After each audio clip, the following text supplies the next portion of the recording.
Agad-agad. Sulat nyo sa notebook, scribe nyo po sa area. Scribe mo po siya. Ang biblical divorce, hindi laruan. Katulad na ginagawa sa US. Ang biblical divorce, kung paano, dapat hindi basta-basta LCM, ganun din hindi basta-basta divorce. Pagdadaan din sa hukom yan. Paano dadaan sa hukom? Ang problem kasi natin sa religious card, di ba? Kung dadaan ka sa hukom, ang tanong ni Sister Eunice, bagong asawa? Hindi mo asawa kagad, parang bagong asawa, no? Hindi basta-basta yun. Tulad ng dati, first, i-establish natin na abandonado ka. Na abandonado ka. Number 2, nag-establish na ng ibang pamilya yung tao. Settle down. Number 3, yan na yung, yung training. Kaya nagkakaroon walang training. So, may training yung tao, may training din yung kung magkakaroon siya ng panibago. At hindi yan overnight, o sumunod naman, hindi na. Di ba, yung lalaki bago natin pahintutan na maligawan ng babae, may training. So, hindi maglalaro yung lalaki. Hindi magluloko-loko yan. Kumari, yung lalaki, pinaghirapan talaga niya. Sino nakakaalam pa ng paninilbihan? Taas ang kamay.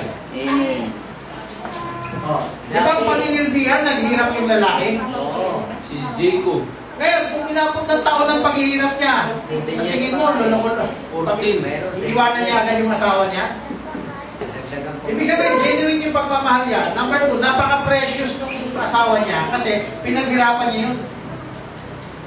Sa panahon natin, masyadong relax ang pamilya, wala nang naniningil ng paninilbihan. Hindi mas lalo na sa spiritual. Nasa'yo mo na? May nanilbihan ng 7 taon. Ilang maghiwalay agad. Break agad. Problema niya. Nanilbihan balik na tayo. Dito kasi sa atin, ang protection ng babae, yung lalaki, na nanilbihan. May kapatid dito, nakuha na ng 20,000 yata. Pero ang gusto ko na sabihin nito, Pinaripan.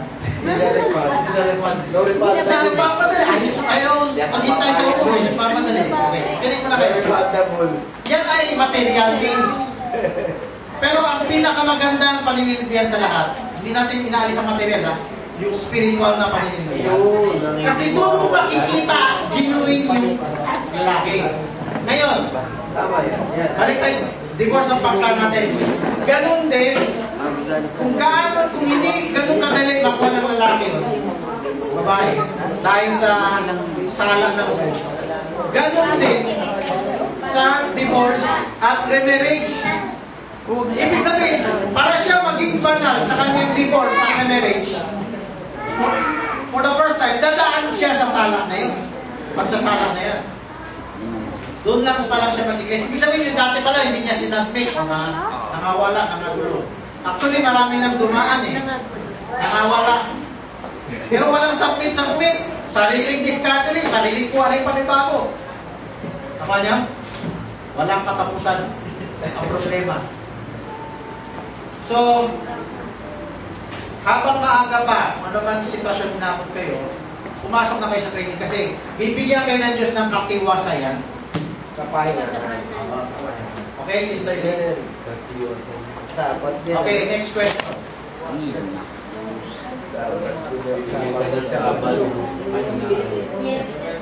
Okay. Doon sa formality lang naman, para saan ba yung divorce? Sa atin, sa panahon natin. Hindi ka ba, wala pa nagturo sa'yo yung mensahe ng divorce? Hindi, gusto ko lang Ma-rephrase na. Gusto ko tanungin ng iba, Sister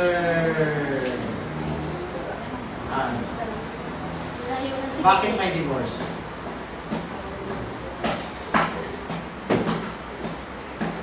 Hindi actually, hindi naman talaga ang divorce. Kasi nakasulat sa Bible na kahit naman, hindi dapat paliwalayan yung mag-asawa. Kaya naman, Very question na para wala nang paliwanag para hindi. Oh, patayo na lang. Bakit Tayo. may divorce? Tayo. May shortcut na sagot ako na. Patayo na lang. Hindi patayin no. Tayo. Wala. Hindi patayin daw. Okay. para maging masaya. Para maging masaya. Balik ang stage. Kalisasa na. Kahit sa Si Jezebel. Okay. kasi physical salvation ay Nalimutan na. Malapit na physical next. marriage is salvation for physical salvation. Regine, wala. Subo ko nalimutan na. Nalimutan ko rin. Ayaw mag-give up eh. Physical marriage is salvation for physical fornication. Spiritual Anak ay magpremyo ko. spiritual marriage is salvation for spiritual fornication. Okay, mas maganda sagot. Para magpapit ang ganda. Yung bakit may divorce? Kasi salvation yun. Sa itinuturi na salvation yun. Sa mag-asawang yung napatunayan nagkasala ang isa. Para hindi siya mamatay, it's better na lang mag-divorce.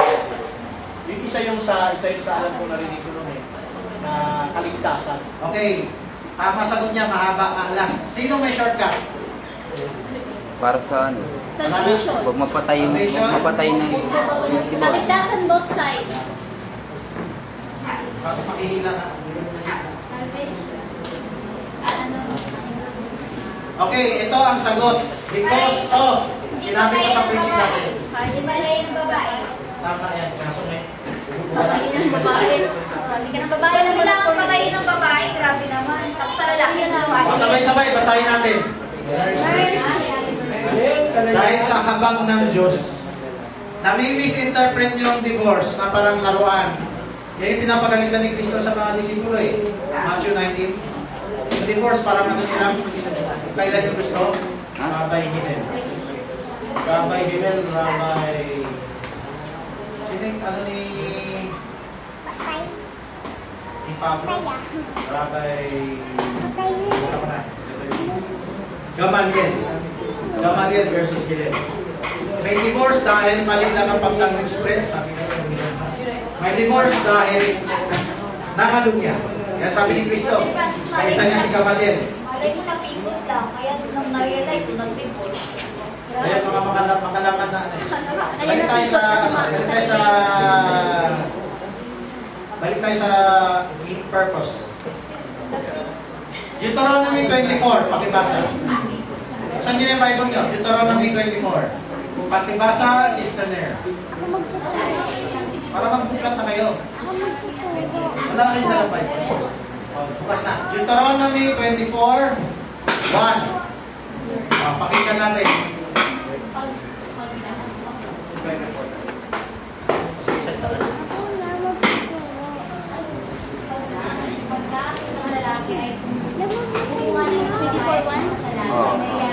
Ay mangyayari na kung ang babae ay hindi gaganda ng kanyang mga mata sapagkat kinasumpungan niya ng isang kailiyang bagay ay ilalanda siya sa isang kasulatan ng paghiwalay at ibigay niya ang kanyang kamay at pagpapaalam niya sa kanyang bahay.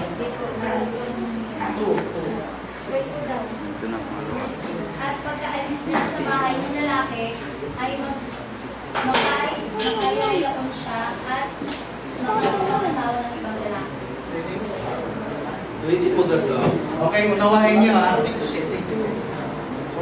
Bakit pinahintulutan ng Diyos na bigyan ng kasulatan ng paghihiwalay? Alam niyo yung sagot? So, yung sinagot na nila, Berlito, Sister Ann. Kasi, pag walang kasulatan, pwedeng papatayin ng babae. Papatayin ng babae. Nakinig kayo mabuti. Papatayin ng babae. Mga nalunya. So, huwag kayo mga nalunya. Pag-ibig ng Diyos na hindi kayo mapatay. Mercy. Alam mo, ganyan dapat kabagbag ang damdamin pag nag-a-under. Let's say, wala nang patayan ngayon. Kahit nga bakla, hindi na papatayan. Hindi ayos na yun. Kasal. Dapat eh. So, ganyan na yung punto natin. Hindi kayo. Hindi na kayo mapapatay. Merci, over. Kung pagdadaan kayo sa hukom, kailangan yung bagbag ng damdamin nyo, dadaan sa ganyan. Ibig sabihin, sincero kayo sa hanap ng Diyos. Naman nyo?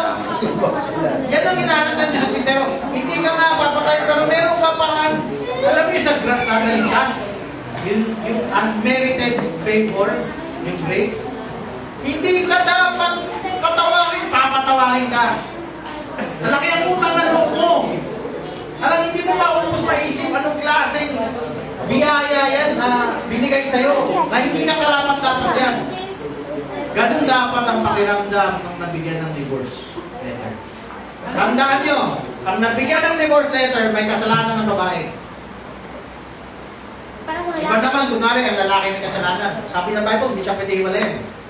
Ang binabasa natin, babae may kasalanan, kaya divorce. Paano kung lalaki? Pag lalaki may kasalanan, magiging Panginoon babae. Makinig ka mabuti. Meron na pong isang Pinay. Huwag tayo magulo. Meron akong mag-asawang Pinayuhan na gusto na maghiwalay. Tandaan mo, nakatulong sa kanila ang hukom, hindi sila pinahamak na hukom ha. Kasi maghihiwalay na yan eh. Maghihiwalay na yung mag-asawa. Sasama na yung lalaki sa ibang babae. Anong pinayo mo sa lalaki? Kasi mas kikilingan pa niya yung pangalawa kaysa sa una. Nagkakasala ka. Hindi mo pwede bigyan ng sustento yung pangalawa, maliban yung una, pumayag. Kasi, under na yung pangalawa ng una. Siyempre, labag, iba yung gusto niya eh. Binasa niya, binigay ko yung talata ni Sarah, tsaka ni Hagar. Sumang-ayon yung lalaki. Hindi niya iniwanan yung... Actually, hindi niya plano iwanan. Gusto lang niya, parang napapasama niya yung loob ng isa. Nung napapasama niya yung loob ng isa, dahil gusto nga niya nito, wag, magpakumbaba ka na doon. You lost your right na. So, naano ko sila, naayos ko sila. Hindi ako nagdala ng nakabigay tulong ang hukom noon sa kanila. Kundi wala na dapat sila.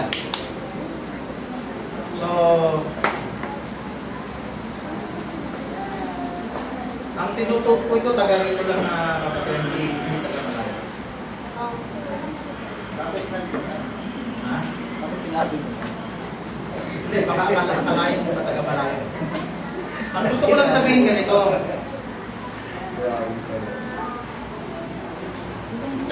Ito ba yung nagtanong lalaki ng kasala? Ako, Francis. Naabang ka.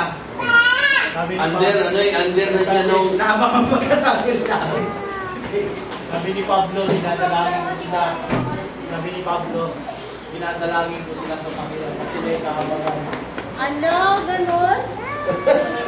Tapos, alam mo, bakit sila nagkakaintindihan? Hindi, ibig sabihin, di ba, tinanggihan nila yung hukom. Tinanggihan yung hukom. Masyado ka naman. Pero hindi naman nila na-realize na nakatulong na malaki sa kanila. Tapos yung ginamit ng Diyos na makatulong sa kanila para maayos sila, hindi nila ginawa ng maganda. Sabi ni Pablo, nakabagan nawa sila ng Panginoon. By the way, para walang biyaya, sabi biyaya. Para walang mag-isip na meron na single out. Marami na akong natulungan. At yung sa hiwalay, dalawang mag-asawa. So, para hindi nyo isipin, kami yan. Para hindi nyo isipin, marami nang natulungan na ganyan. Na hindi natuloy. Okay? Pero, para kasi, ano ba yung mapinpoint? Walang pinpoint. General mensahe ito. Oh, walang pinpoint. Nasagot ako, bakit nagalit sa'yo? At sasagutin ka na rin. Hindi kasalanan ng mag-asawa yan. Kasalanan ng mag-asawa yan. Hindi, inilihis ko rin naman ng kunti eh. Sabi wala. Wala naman po sabi ko eh. Kung topic din, are out of context. Sige, Okay, kung ang lalaki may kasalanan, Brother Francis, Sabi sa Bible, hindi niya pwedeng hiwalayan ang kanyang asawa. ano, magiging ang Panginoon niya yung babae? Yung hinalimbawa ko, para mawala ang sama loob ng unang asawa, sabi ko, hindi mo pwede sustentuhan yung pangalawa. Maliban pumayag, mag-surrender ka sa una. Kung gusto niya magdusay yung Hagar, magdusay Hagar. Nabasa nga yung Hagar, tama ka, Brad. Kinandili niya ang asawa niya. Hindi, nakakindili niya yung pangalawa, hindi yung una eh. Paano nga yung lalaki na yung nagkasala, yung babae, pwede tayong mag-asawa? Ikaw, masyado kang advance mag-isip. Pag nagbabalak ang mag-asawa. Hindi ah. Ang kondisyon para makapag-asawa muli ang babae, Asawa. Wala hindi kayo mabuti. Ginawa ko na lahat ng pagpapahinuhod, pagpapakumbaba, pagsusunod. Hindi pagiging matapang, hindi pagiging Bisaya. dominante. Kailangan, sumunod ka na. Hindi maging lilid. Oo. Yung asawa mo may kasalanan, no? Ngayon, iniwanan ka ng asawa mo. Nung iniwanan ka ng asawa mo, nag-settle down pa sa ng pamilya permanently. Ibilang tayo ng mahabang panahon. Eh baka matanda ka na, pag nag-asawa ka pa, Nag-asawa ka lang nga, ba't ka nag-reklamo? Hindi, siyempre may training period ka. May training period ka. Mga 20 years ulit. Hindi. So, ang batas nga may provision dyan eh. So, bago ka, di ba sabi ko, ang hirap ng yung paninilbihan ng una para maging sure. Ganun sa pangalawa. Mas matindi sa pangalawa. Nagkamali ka na nga eh. Ang mundo kasi gusto nila bilangan, di ba? Bakit natin sinaslow down? Gusto natin maging genuine. Ayaw natin yung parang laro-laro ka. So, yung nasa Bible na provision. Ano yung nasa provision na Bible? Kundi, sasadyain na lang ng tao magkasala. Noon, meron tayong kapatid na galing, kasama ko sa Binondo, may asawa siya na under kay Pastor